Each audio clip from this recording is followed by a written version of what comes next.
it's Mochi or Bored Black Girl. You read the title of this video, so you already know what's going on. I'm a little bit nervous because I kind of feel like I haven't filmed a books and beauty video in a long time, but this is Books and Beauty, where I do my makeup and talk about a book that I've read. This video's book is Love on the Brain by Ali Hazelwood. I'm a little bit excited. I'm a little bit scared. As I said, it feels like I haven't filmed one of these in forever. As always, I am wearing an outfit that correlates to the book, and this outfit is literally B from the cover. She wears a white top and blue jeans, and then I also have earrings because she likes to wear earrings, as well as some piercings. And then I also have some interesting rings, mostly because I wanted to add more color.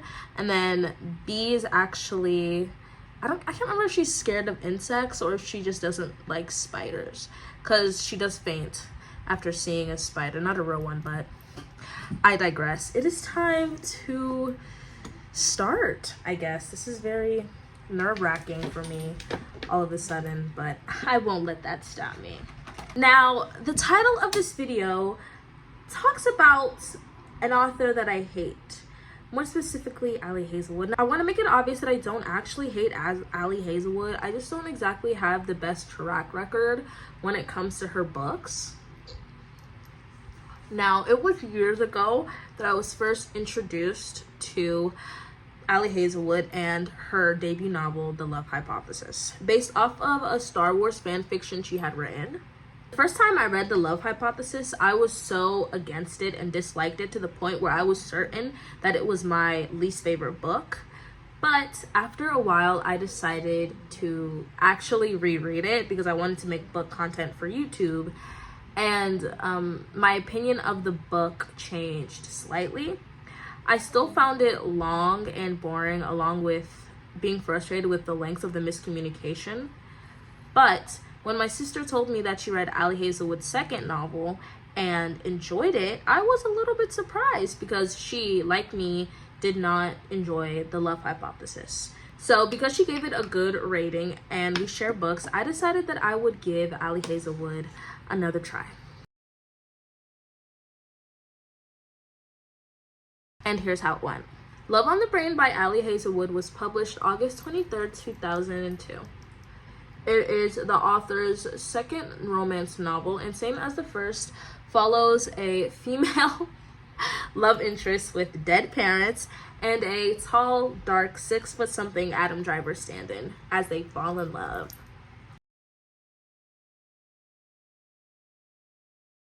He and Levi hate each other, but they lead as co-partners on a project building astronaut helmets. As if that weren't enough, the two have to fight against the powers that be, the unpredictable world of science, and the possibility of Project Blink being shut down.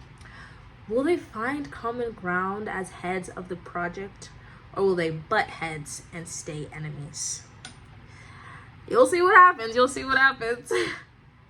Now, because B is our main character, I'm going to talk about her first, then we will get into Levi. After Levi, we will talk about the romance, and lastly, we will talk about the Blink project. Mostly because I'm here for romance, no shade. But we'll get into my opinions of that, as well as the science later on. Off the bat, we learn that B is obsessed with this scientist, Dr. Marie Curie. I think she's a scientist. Hopefully I didn't get that wrong. Anyways, we also learned that B runs a popular and controversial academia Twitter page based off of Dr. Marie. B likes 90s alt female rock music, and she is 28 years old and actually has a twin sister named Ryuk. I hope I'm saying her name right. Not Ryuk. Ryuk? I'm honestly not really sure how to say her name. As you can see on the cover, B is somebody that has been dyeing her hair for years, as well as somebody with multiple piercings and tattoos. Because this, B and her twin sister Ryuk are opposites, and after their parents die, they bounce from relative to relative. Now, the first person they go to live with is their grandma, or Nona, But after 3 years of living with her, the Nona passes away. A little bit more information is that Annie is B's ex-BFF from grad school, and Tim is her ex-fiance. It'll become interesting later on. I wouldn't say interesting. I'd say heartbreaking. But we won't talk about that. Her grandmother was actually Sicilian.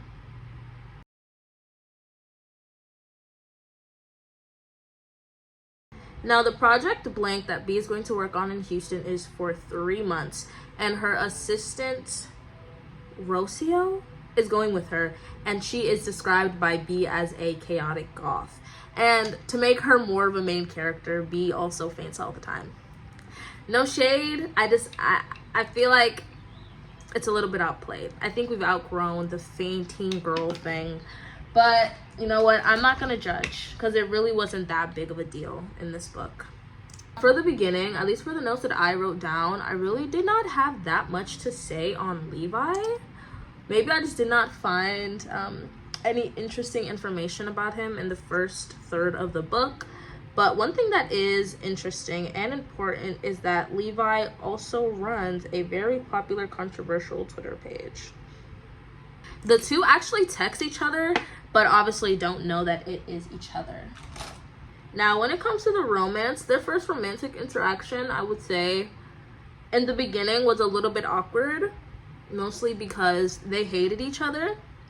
And to make things better, what happens is as B is checking out her office and the building, she finds a cat. She follows the cat, as any rational person would, and she ends up fainting. But before she can hit the ground, guess who catches her? Levi. And carries her bridal style before laying her on one of the couches in the lobby. Very, very awkward first day, I would say. Now, after that, they do kind of stay away from each other, but eventually B does gain the courage to kind of pop off on him, and she goes off on him for hating her and then just leaves. She's like, okay, you hate me, whatever, and she just dips. Honestly, such a power move. Say what you want and then leave. That's the best way to do it. But truthfully, a lot of the reasons that B gave for Levi hating her could be seen as just like simple miscommunication once we have a little bit more information. But we do learn that allegedly Levi told Tim, B's ex-fiance, at the time when they were fully fianceing, I guess, that he could do better. Now, I'm fully sure that there's a little bit more to the story, but that is crazy. If I was B and I just heard that, I would literally have a vendetta against him. Okay, so Trevor is B's boss in specific, I guess, and then soon Boris is kind of the boss of the project that B and Levi are co-leading. So after Trevor calls up B and threatens to pull her from the project unless she gives him results, she decides to pull a power move. And she actually calls the people in charge of her equipment and asks them about it. And she finds out that Levi canceled the order for her equipment. This is for her and her assistant, just to like get started working. And Levi canceled it. So B confronts him, and she accuses him of sabotaging her and threatens to go above him to his supervisor. Honestly, B was making power moves.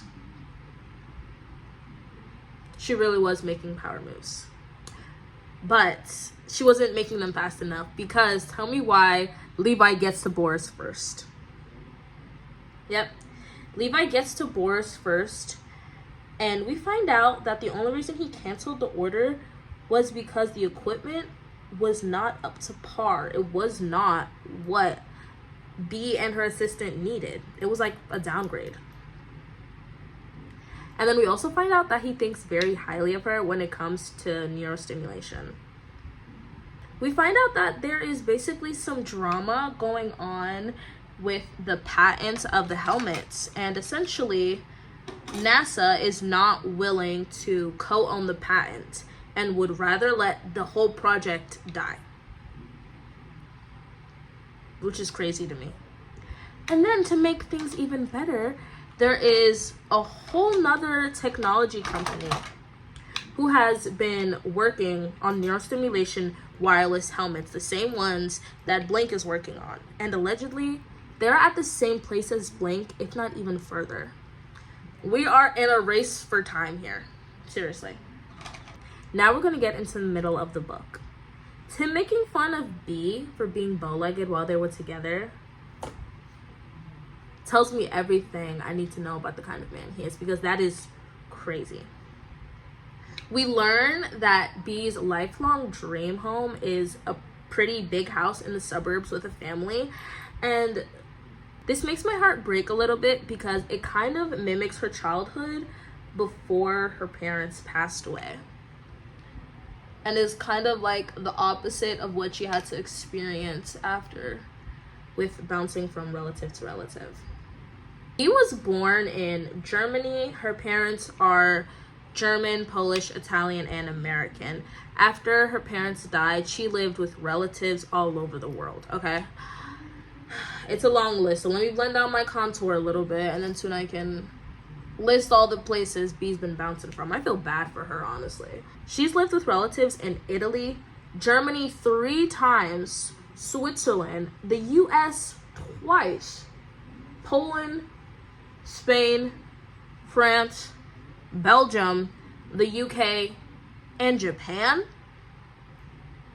The Japan one is really interesting to me. I really would like to see a young B living out with her twin sister in Japan. That just sounds like really interesting. But like, I feel so bad for her. Of course she wants stability. She's literally been bouncing from place to place her whole life.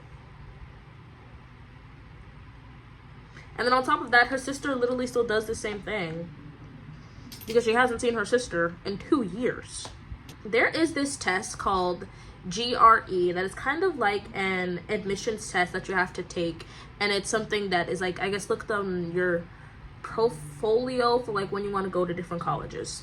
Now, okay, so this testing is extremely unfair, and we see firsthand how B's assistant Rocio struggles with it, because it's the kind of test that you have to pay to take. So the moment you fail or you don't get a grade that you think will get you into the school that you want to get into, you're gonna have to study again, retake the test again, and pay for it. So after she offers to help her study, B actually goes on her Twitter account and makes a tweet about the test. She makes a tweet on the GRE, an unfair testing and admission system that favors those who can afford expensive private tutoring over students who may have more experience and may be more qualified, but don't have access to funds for tutoring or test retakes. It goes kind of viral and actually starts a large conversation over the test, and hashtag fair graduate admissions is formed.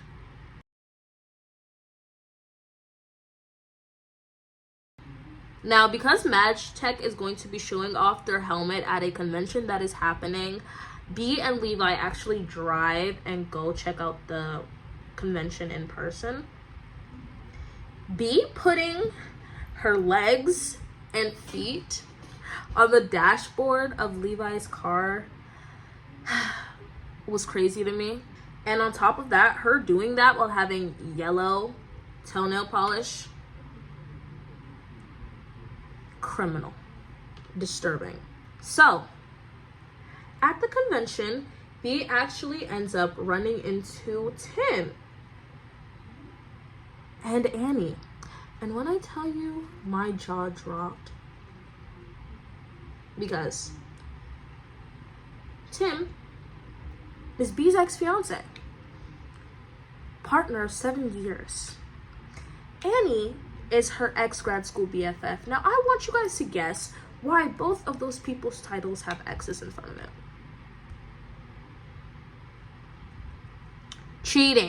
Cheating, that's why. Tim cheated on B with other women, but also cheated on her with Annie. So Annie, her best friend in school, fucks your man. And then, to make things even worse, they were actually, the three of them, Tim, Annie, and B.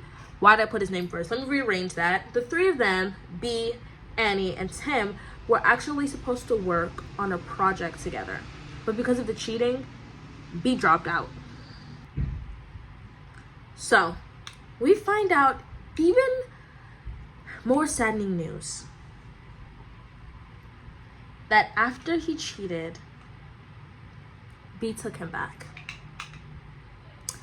And this news is especially sad in B's situation because she stayed solely because they had been together for so long, and she had never experienced that kind of relationship longevity before. And I can relate to staying in a situation that you should have left simply because of how long the situation was. It's really sad this person who grew up lacking stability, and it was kind of the one thing that she had with Tim, ends up being ruined. And even when she tries to give him another chance, still doesn't work because he's a low down, dirty dog. Sorry. Fucked him. Okay, let me start to apply my powder. Now, as if it weren't bad enough that she has to see Tim here, Tim decides to bring his rat ass to come up and say hi to B. Why? Why? That is my one and only question. Was it not enough to cheat on her with multiple women? Was it not enough to cheat on her with her best friend? Was it not enough for her to take you back after said cheating? Oh my gosh. And like, I don't understand the point in saying hi. It's so ridiculous. But if you want to talk about ridiculous, let's talk about Annie coming up to B while she was washing her face, crying. Oh, you crying now, girl? If I was B, would have been towels off. Me and you right here, right now. You're gonna be crying. Because it's just ridiculous. It's so ridiculous. Like how, oh, I put way too much. How are you going to ruin her no, actually, you know what? She did not ruin her relationship with Tim. She ruined her relationship with her. How are you going to ruin your best friend's relationship with you? Because you chose to sleep with her ex. And then you're gonna come boo-hoo crying. If you don't get out of my face, girl. If you do not go find somewhere else to be. And then, okay, my powder's looking so crazy right now. I'm gonna just keep going. To no one's surprise, the cheater relationship did not even last a week. And it only happened because Annie was jealous of B. Annie thought that B was so good at everything. So instead of talking to B about that, she fucks B's boyfriend. I don't understand. It's not clicking to me. It's not clicking.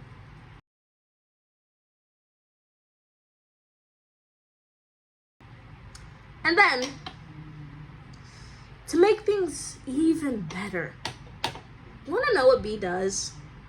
No, she doesn't slap the shit out of Annie or Tim. No, she doesn't. But you know what she does instead? She forgives Annie. She forgives Annie and she apologizes for not being there when Annie felt like she wasn't good enough. B, sister, I need you to stand up. Genuinely, I need you to stand up. Because what do you mean? I'm sorry I wasn't there for you when you felt insecure. No. It's not like a situation where it was a simple, small thing that she did. Maybe she copied you. Maybe she started to hate on you. She didn't. She fucked your boyfriend. Oh, no. She fucked your fiance. Yep. Bringing up the F word. Fiance. Fiance. She fucked on your fiance, girl. And she didn't even have the decency to reach out and say hi. Oh, because she thought that B was going to be at the project and they were going to see each other. Okay, blocking is one thing. A block don't mean shit. Y'all are grown and y'all literally work in the same career.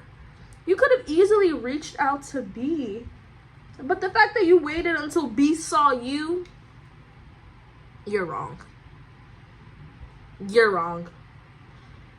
But I digress. Let's talk about Levi before I get upset, because actually, you know what? I'm gonna do my eyebrows and cool off, because thinking about Annie and Tim, it just gets me riled up. I can't stand those people.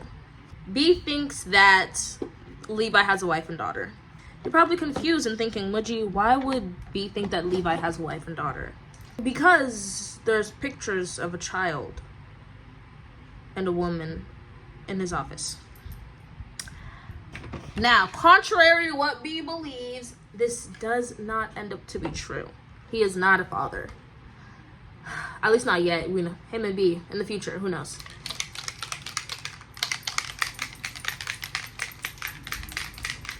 But along with being single and having no children, we learned that B and Levi actually have a few things in common. One thing they have in common that is kind of surprising to B is that Levi is vegan. This is funny because earlier she kind of calls him out for eating the only vegan donuts, because they were doing a kind of an introduction meeting and there was one vegan donut that was there for B and Levi was eating it. But it turns out that Levi himself is also vegan. Levi also hates Elon Musk, which is just such a green flag to me. But we find out that Levi is actually seen as the disappointment of his family. Shocking, I know. This is shocking, but we find out that it's because Levi is actually the only member of his family who is not in some form of the military.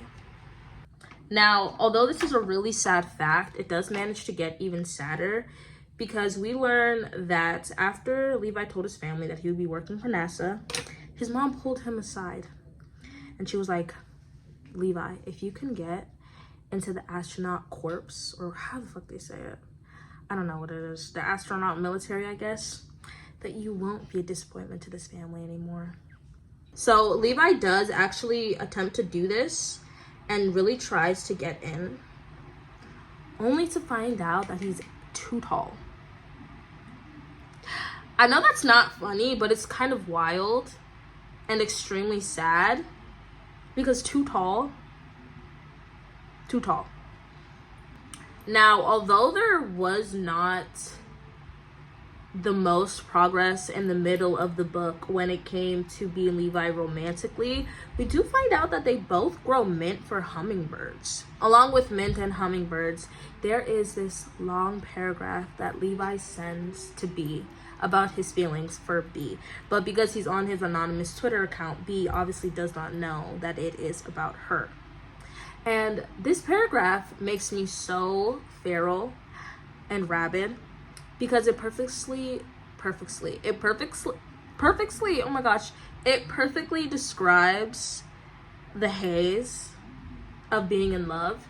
And it's such an like honest and raw perspective of his feelings, and I don't think we would have it if Levi didn't have that sort of anonymity that he did when talking to B. Because although he does like B and eventually he does tell her his feelings, I don't think that we'd get like that kind of honesty if he was to say it to her straight up.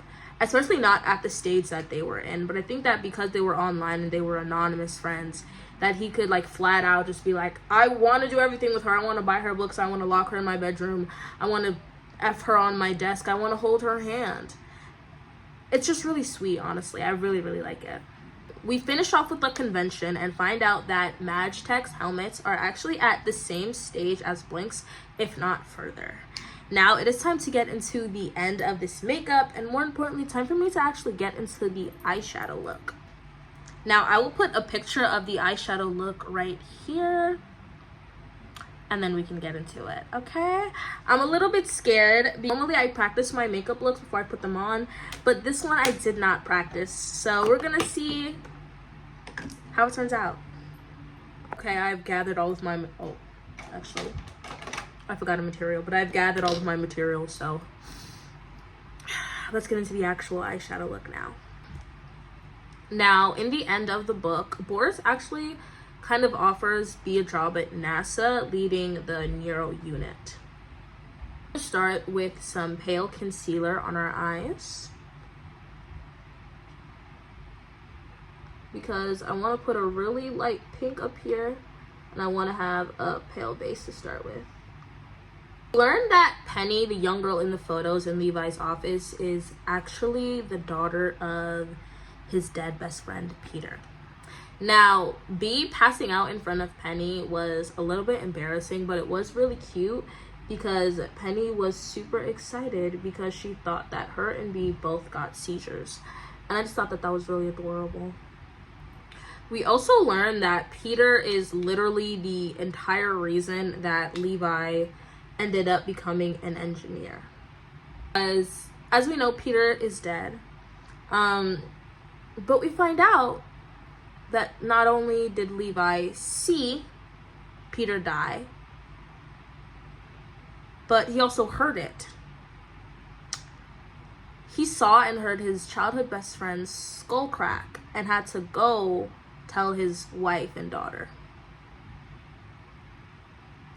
I found this really, really tragic. I mean, it's just tragic in general, but I think it's even harder considering the fact that he still takes care of his best friend's daughter. We learn that Peter and Lily, Peter being Levi's best friend and Lily being Levi's ex-girlfriend, ended up dating through Levi. And not only that, they got married only 2 months after their first date. When B suggested having dinner with Levi's family, I was very confused. I'm sorry, B, like, this story is so funny to me sometimes. I'm sorry. B wanting to go to dinner with his family and pretend to be his girlfriend. Girl, what? I'm instead gonna go in with the Rainbow 9 color pressed pigment powder with Colorful Bridge, and I'm going to lightly give myself some pink. But anyways, the dinner ends up happening, and we learn through this dinner that not only does Levi have an older brother, but we learn that his family is in fact as bad as he told B, which I don't know why she would question that to begin with, but that's none of my business. Because the first thing they say when they meet his fake girlfriend, B, is, I told you he probably wasn't gay. What? Just based off of that, I was already done with them. I knew that it was literally only going to get worse from here. Now, because we have that very light pink in the front, we are going to put some more light pink on top of it, but this will be light pink glitter instead. After her tweet about the GRE testing goes viral, some screenshots come out. And I know that when these screenshots came out, B's heart fell to her ass. I say that because it is screenshots of B's account saying that she will go against the movement that she kind of started for money. Girl, oh my god, I was so scared. this to me is when the book started to get really, really juicy, because I was like, hold on. Now, because I'm doing my makeup based off of the book cover, I'm actually going to add in a little bit of this darker pink up here. And I'm going to add it on the back of my eye. Because I don't want any glitter on it, I'm not going to add any. And we're just going to focus on having it be really dark in contrast to the light pink. To make matters worse, not only did those screenshots come out, she was personally emailed. Kind of like a cease and desist. And I was like, oh girl, we're done for. Now, finally, in the third act of this book, Levi comes out and tells B about his feelings. This is really funny because he says something along the lines of, from the dirtiest thing to the sweetest thing you're thinking, I have thought it all. And I just think that's really funny because he's fully admitting to B that he has had freaky thoughts about her. I just thought that was hilarious. I just really thought that was hilarious. And unsurprisingly, I was correct about the conversation that Levi and Tim had, where Levi allegedly said that Tim could do better. Turns out that Tim instead told Levi that he was making B uncomfortable because he liked her. And then after that, Levi just avoided B because obviously he didn't want to make her uncomfortable. Now, because it's kind of harsh line between the two colors, we're going to blend it out a little bit with the same light pink from the 9 Colors Press palette. In the picture, the pink is a little bit dragged above the crease, so I'm going to do that as well for mine. Now, after the convention, B and Levi come back to something very interesting, because we find out that Kaylee and Rocio hated Kaylee before this, by the way. I forgot to mention that, but she did. They had sex in the office, on camera, on B's desk. So while B and Levi are dealing with those two, he makes a comment that they are great practice for when him and B have twin teenage daughters in the future. I don't think he said twin. Okay, I may have made the twin part up. But he still said it was practice for when they had teenage daughters.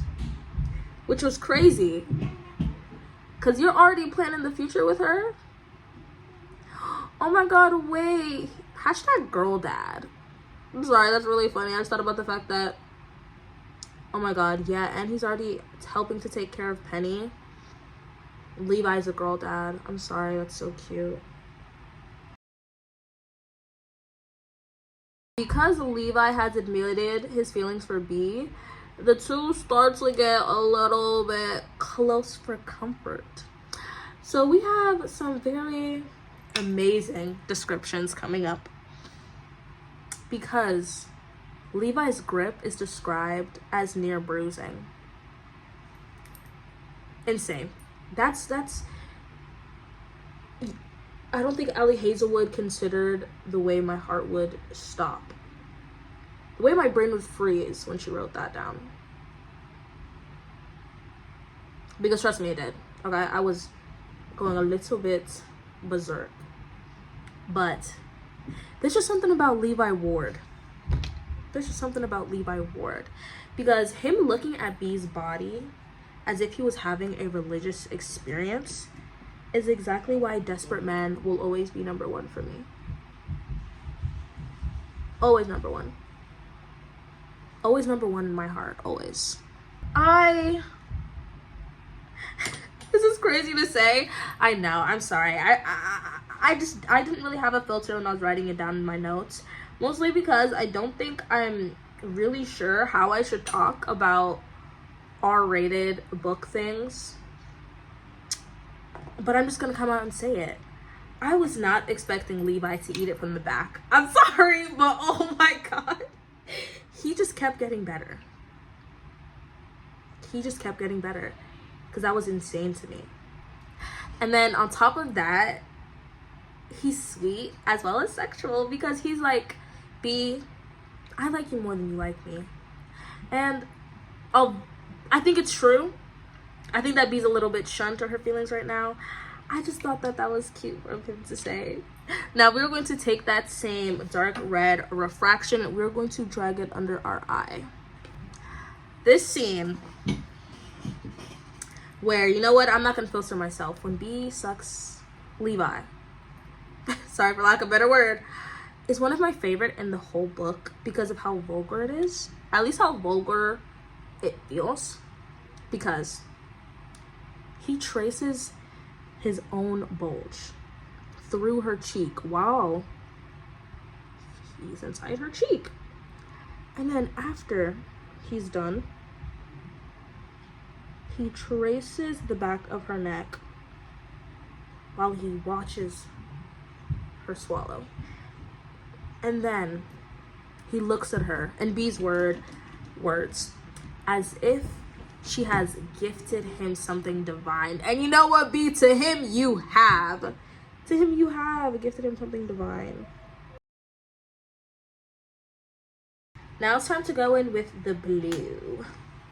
We are going to go in with the dark blue from this busted down, I don't know where I got it from, palette.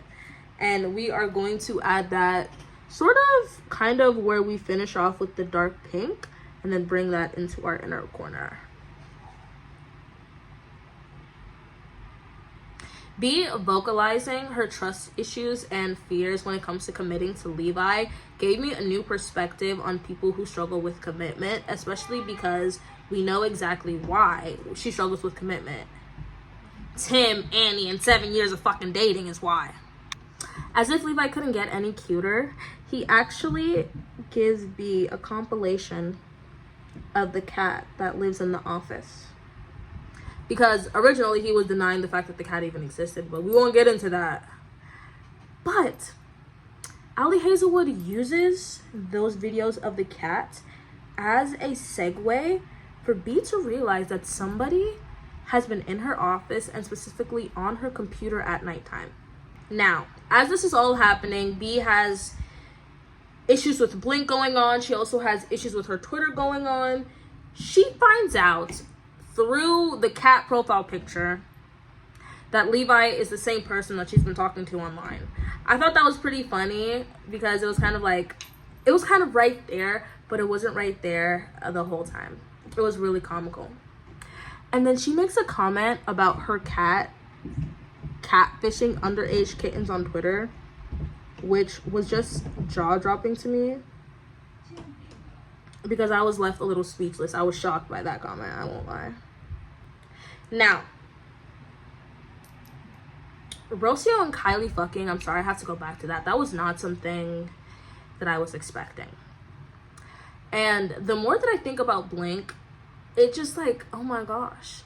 Because Levi's commitment to Blink, stemming from the fact that Peter, his best friend, made the prototype helmet, is so heartwarming. But with the Blink story, there's a bit of a twist. It gets interesting, trust me.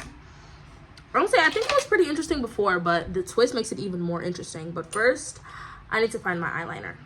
Okay, the eyeliner in the picture is not really eyeliner. It's more so just kind of like pointed eyeshadow. But, sorry, I kind of want to try it with black eyeliner because I can't remember if B wears eyeliner or not. But I feel like the eyeliner being black kind of adds to the little emo princess B that she told us about, writing her emo sorrow poems. And plus I am wearing black nail polish for B, so black eyeliner's next. But before the twist happens, Blink has a test that they do with their helmets. This test goes wrong, and something that's honestly kind of traumatizing for B and Levi happens, and Guy, who is their main astronaut that they've been working with this entire time, actually ends up having a seizure, which is very scary because we now know that Penny struggles with it. So it's kind of very startling to everybody. But don't you feel bad for Guy, because Guy is not the guy that you think Guy is. Guy is a different kind of guy. Guy is a bad guy. When Guy and B are talking after she goes into her office late at night after looking over the video that Levi sent her, Guy's there. They start talking and B slips something out. In a terrifying moment, B slips something out and Guy catches it. A twist that literally nobody saw coming. Guy, the main astronaut that they were working with, was sabotaging B, and felt that because Peter, who made the prototype of the helmet, died, that he overshadowed him when it came to credit. And then to make things worse, the only reason that he was tinkering with B's Twitter, which he accessed through her office, was because Levi told her that she was married, which at the time, Levi thought she was married. And then to make things worse, as if he isn't sinister enough, he plans to take B to the roof so it can look like she committed suicide. When I tell you, I was so surprised because I genuinely was not focusing on the fact that there was a genuine sabotage going on with Blank. I was taken aback, really. Okay. We're gonna try eyeliner. Hopefully it works. If not, then please don't make any comments on my bad eyeliner. Thank you. Now, as if this wasn't scary enough, B gets away because her cat attacks Guy. I know that isn't exactly scary, but I found it very unserious in the moment. Although I think it was the perfect getaway, I don't really think I was expecting the cat to pop out of nowhere and just scratch the fuck out of him. I'm glad he did, though, because making it seem like a suicide is really, really, really crazy work. Now, Levi does end up seeing the thing that B texted him, or I guess she emailed him, and he comes to the building and holds down Guy while police come. And obviously, because B is in complete and utter shock,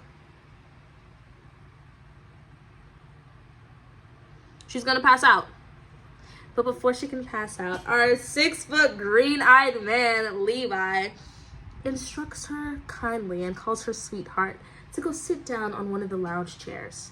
So that way she can pass out there because he can't catch her. Well, technically we are done because after this is the epilogue. Spoiler alert, B and Levi do end up together. And they will be married July 26th. Today is July something. Hold on, let me check. Today is July 11th, so B and Levi will actually be married in 2 weeks from now. Well, depending on when this video comes out, it'll be different for you guys, but that's whatever. I think that B jumping the proposal gun and proposing to Levi because she was worried about being left at the altar was honestly really cute. But one thing I do not wish on anybody is having to get married and go to work immediately right after. No, that was crazy. Another kind of big portion of the book that I kind of forgot to mention was B has been actively trying to run a marathon for some reason. And in the end of the movie, she actually completes this, or at least we see her host a marathon. This is all fine and dandy, right? This is all happy and amazing. But somebody shows up. Somebody who I don't like is there at B's marathon. And I want you to guess who it is. Annie. Annie is there at B's marathon. Although I don't like this. I understand that B is trying to rebuild her friendship with her. So I do understand where she's coming from, slightly. We are going to add some lip tint, and while that lip tint is tinting, I'm going to give you guys my final opinions on this book. I actually wrote it down in my 2024 It Girl pink journal, where you can get in my Etsy shop description below. Ignore the stain. But I use it for recording my books. I feel like my opinion of the book is actually gonna be surprising, considering the fact that I've been talking so enthusiastically about this book. Actually, I wouldn't say that I talked enthusiastically about the book. Most of it I just talk enthusiastically, period.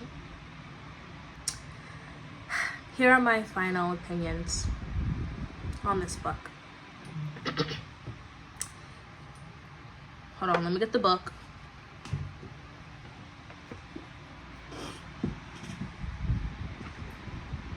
My opinions are blowing. Let's try that one more time. Okay. This book was long and fueled by miscommunication. As someone who read this book for romance, I found it lacking in that aspect for a majority of the book. And once we were introduced to the romance, I found myself completely uninterested. Even though I was looking for a romance, that didn't mean I found the main blank plot uninteresting. I actually enjoyed it and thought the plot twist in the end was shocking and surprising. That's why I gave this book 2 out of 5 stars. Because for someone who was reading this book for the romance, it was not really romance focused. I don't think that this is a terrible book. I think that the science plot is extremely interesting, and the fact that Guy was practically sabotaging the project simply to betray B, betray Levi, and betray Peter was really interesting to me, and it was something that I did not see coming. But when it came to their romance or them being enemies, I did not find it interesting. I did not really find it romantic. I didn't find much of any romance until Levi admitted his feelings to B. Once they started becoming sexual and going out with each other and staying over at each other's places, there was a romance there, but at that point, I was just uninterested.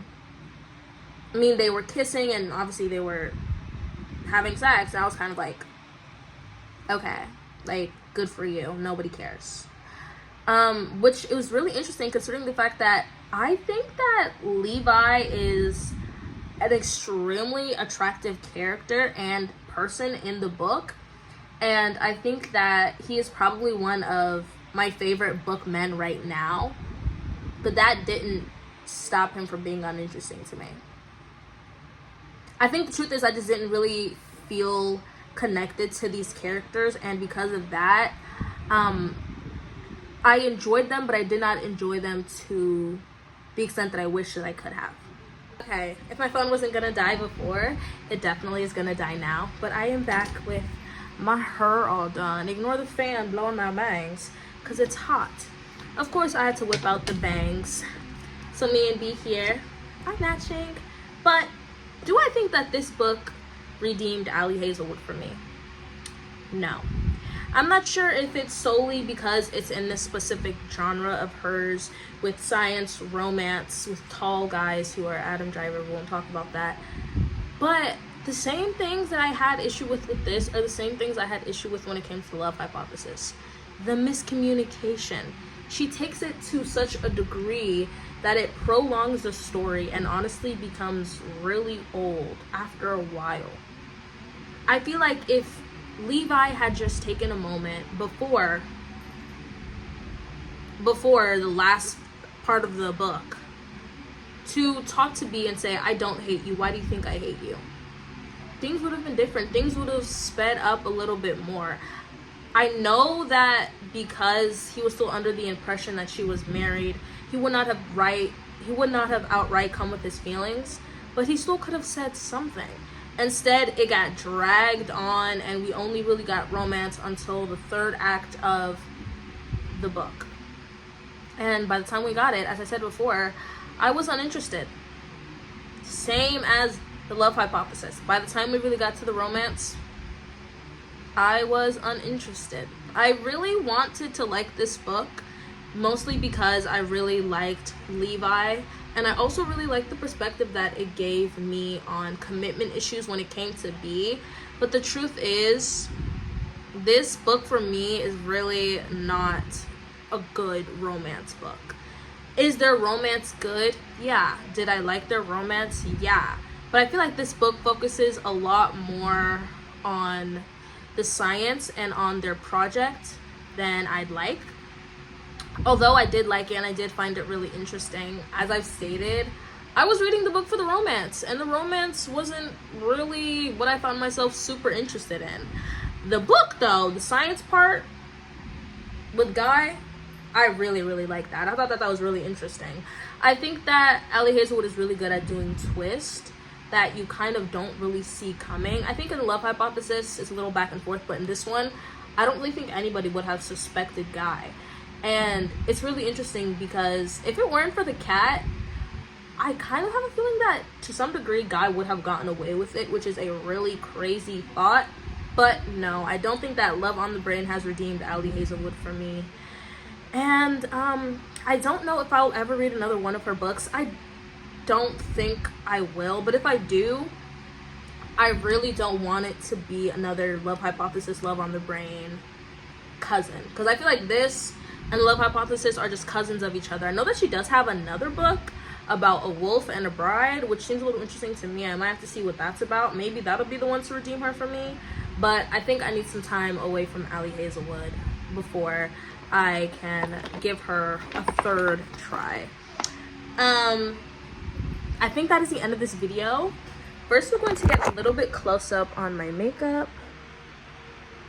We have light pink on our inner eye corner for the main background of the book, as well as the dark pink for the words and the blue for the words as well. I think that this turned out super cute. I was a little bit scared, honestly, when I was adding the eyeliner, but I honestly think that it came together really nicely. And I look super great, especially with my bangs like B and my rings also like her spider ring. But I think that this is the end of the video. Thank you so much for watching this video. You should also check out the reading vlog where I read this video and you can get my reactions as I am reading. You should also check in the description for my other social media as well as my Etsy shop where I'm actually selling Love on the Brain bookmarks. You can get this lovely bookmark right here. Although I had mixed feelings on the book, that does not take away the fact that I absolutely loved the cover and was super inspired and decided to make bookmarks on it. As well as I also have the Love Hypothesis bookmarks. Thank you so much for watching. Please make sure to check out any other of my book videos and subscribe. And I love you. Bye.